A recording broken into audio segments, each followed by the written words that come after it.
Le fonctionnement d'un objet technique nécessite souvent l'utilisation d'énergie, et nous allons dans cette nouvelle leçon en découvrir les différentes formes ainsi que leur nature.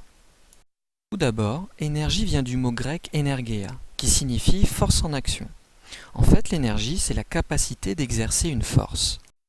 Le fonctionnement d'un objet technique produit un effet souhaité comme un mouvement, par exemple le déplacement d'un cycliste lorsqu'il utilise un vélo, de la chaleur, produite par exemple par un système de chauffage électrique, de la lumière, quand tout simplement une lampe fonctionne.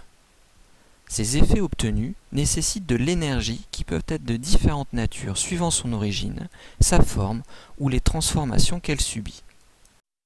On distingue 6 formes principales d'énergie. L'énergie mécanique, qui se caractérise par sa capacité de communiquer une force ou un mouvement.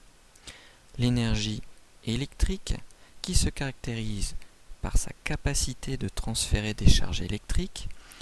L'énergie thermique, qui se caractérise par sa capacité à échanger de la chaleur. L'énergie chimique, c'est-à-dire l'énergie produite par une réaction entre molécules. L'énergie hydraulique, qui se caractérise par sa capacité de communiquer une force ou un mouvement à l'aide d'un fluide, comme par exemple de l'eau ou de l'huile. Et l'énergie rayonnante, c'est-à-dire l'énergie produite par le rayonnement du soleil ou de la lumière.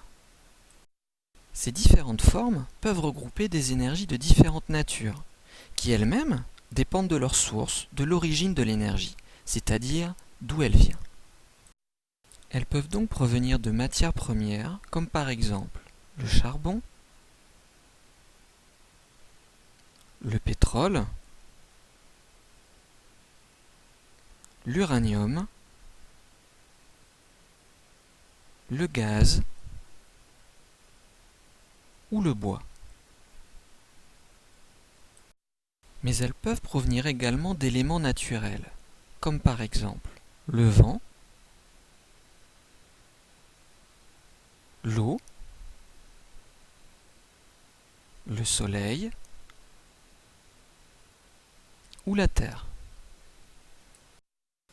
Nous pouvons donc constater que l'énergie peut être de différentes formes et de différentes natures suivant sa source ou les transformations qu'elle subit. Nous pouvons pour finir indiquer que les sources d'énergie sont classées selon 2 critères, renouvelables ou non renouvelables. Les énergies renouvelables fournies par le vent, les chutes d'eau,